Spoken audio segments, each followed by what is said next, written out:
Welcome back to the big show here in Montreal. It's Alex Belfield talking to the stars of the festival, and trust me, in terms of comedy, they don't come any bigger than Ross Noble. How are you? I'm very well indeed, thanks. I've just got up, so I'm a little bit on the gravelly side.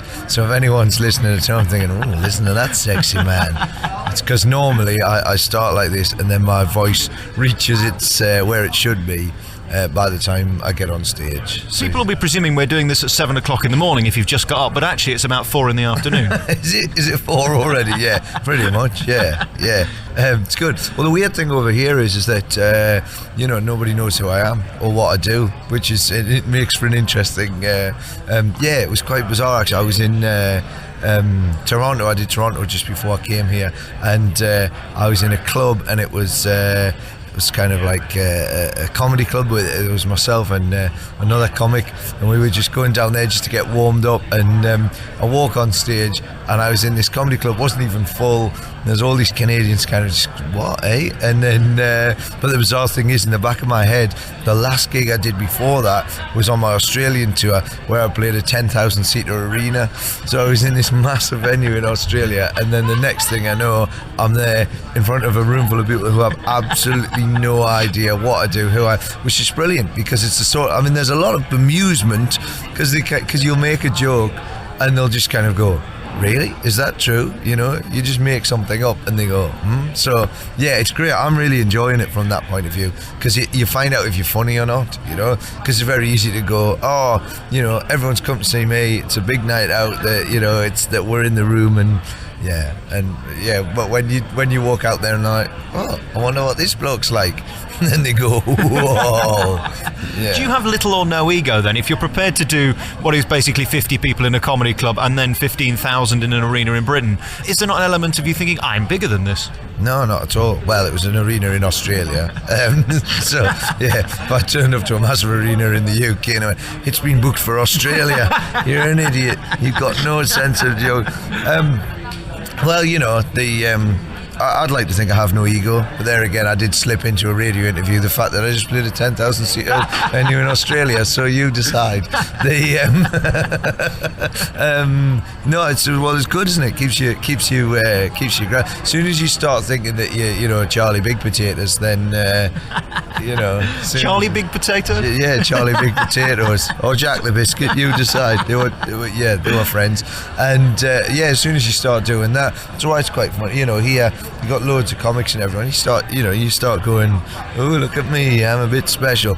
At the end of the day, it all comes down to what you do on stage, isn't it? It's not about because that's the weird thing here. A lot of the American comedians go their credits. It's kind of like before they go on, and it's like he's been on A&E's Evening at the Improv over 17 times. He was the first man to host the Uptown Comedy Jamboree. He's headlined in Uncle Chuckle's House of Laughter. There's all this stuff, And whereas British comics, when the Americans go to introduce you, say, "What do you want me to say? What do you want me to say?" And you sort of go, "Tell him I've been on Pebble Mill." It's like, what? There's Adam Hills told me a hilarious story. Adam Hills, the Australian comic, he told me this hilarious. Ask him about this. And the guy said, "What do you want to be introduced as?" And he said, "Tell them that I won the Golden Wombat Award for Australian comedy." And the guys on stage going, "This guy won the Golden Wombat," and they reel off all the stuff. And I did a gig the other night in sort of a 10-minute slot, getting ready for the gala, and the guy just went, "Okay, I'm going to bring you on." And there's an American guy, and he said, I'm going to introduce you." I said, "All right, great." And he sort of went to walk off, and I went, "Whoa, do you not want to know me credits?" And he went, "Oh yes, sorry, what do you want me to tell you?" Don't be silly. It's interesting as well, because I followed you into that gig. You won't know this, and the guy on the door had no idea who you are and wouldn't believe that your pass was genuine, and did this great investigation for about 10 minutes trying to find out who you are before he'd let you in. Oh yeah, that's right. Yeah. It's been a while. It's been a while since I've turned up at a venue and I'm the act. You know what I mean? But God, that bubbling with laughter, that was hilarious. That was a classic example of there was half the audience were hysterically laughing and the other half were just staring at me, just going, what? Why? What? These aren't jokes. Why isn't he doing? Yeah. It's not surprising because you're so fascinating.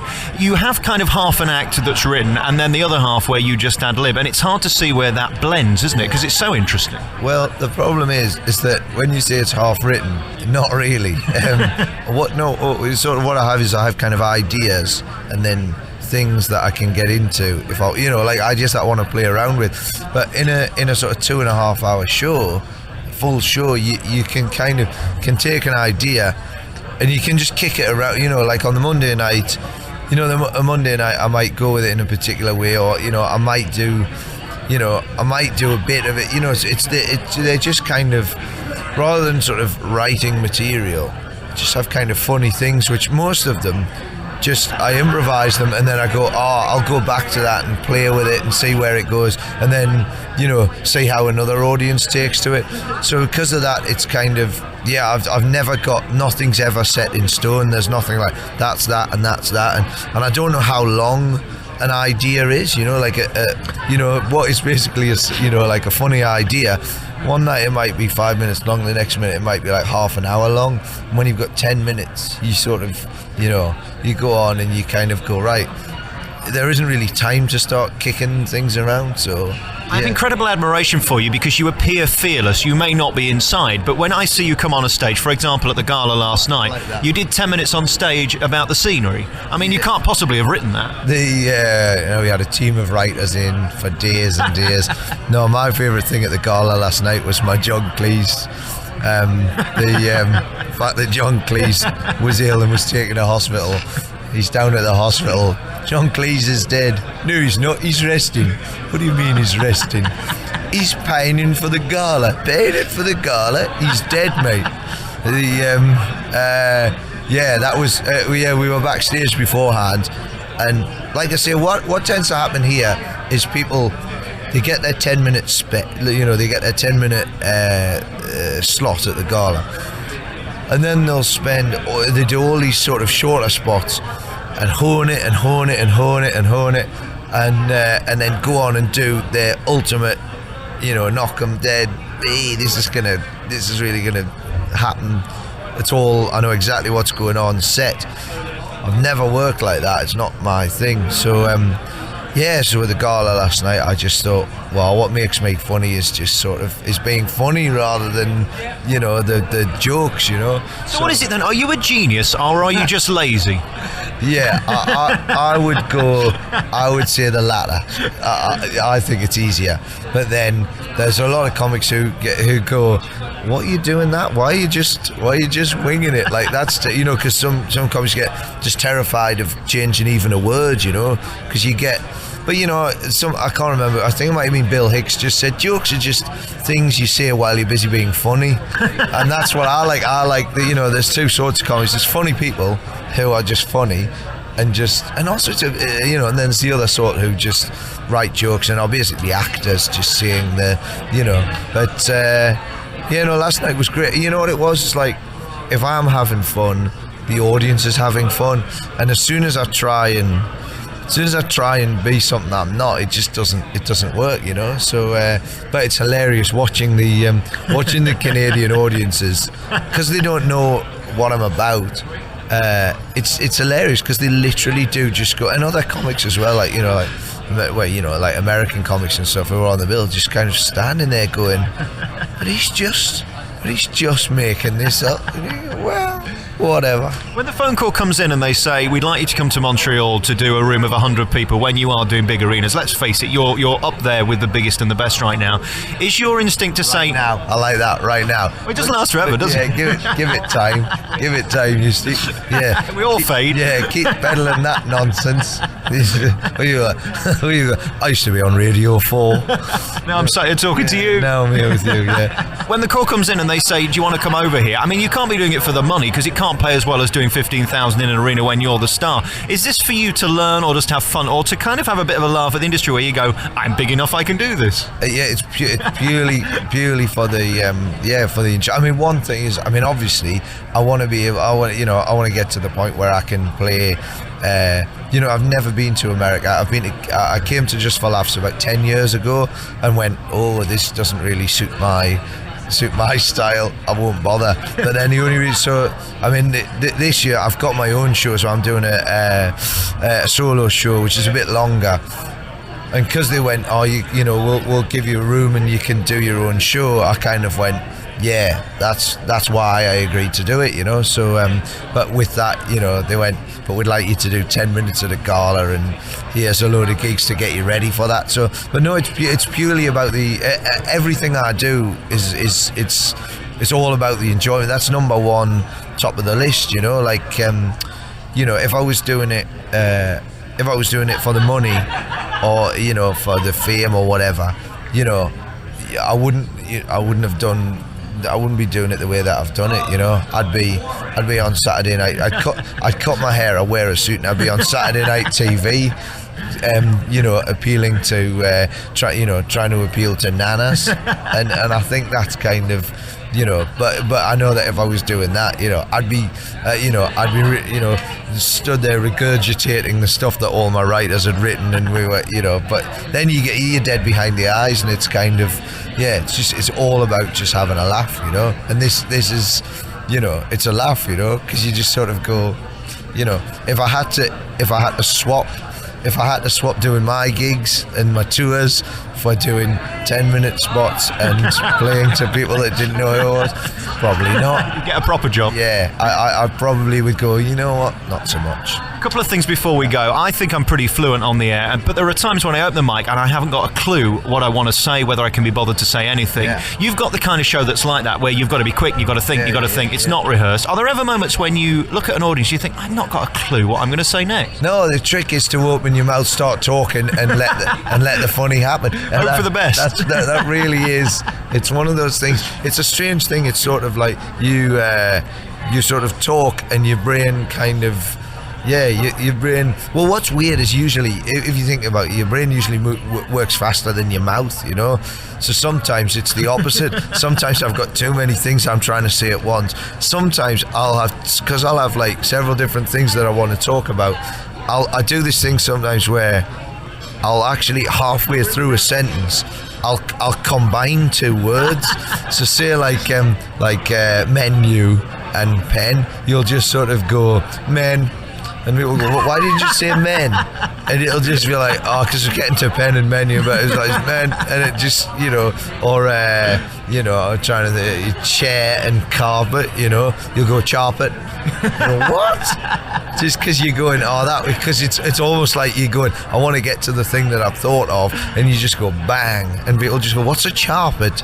And then that in itself sparks off something, and then you start, you know, I'll start talking about charpets and you know, some kind of Moroccan instrument that's being unearthed, the charpet, and then you just sort of go in that direction.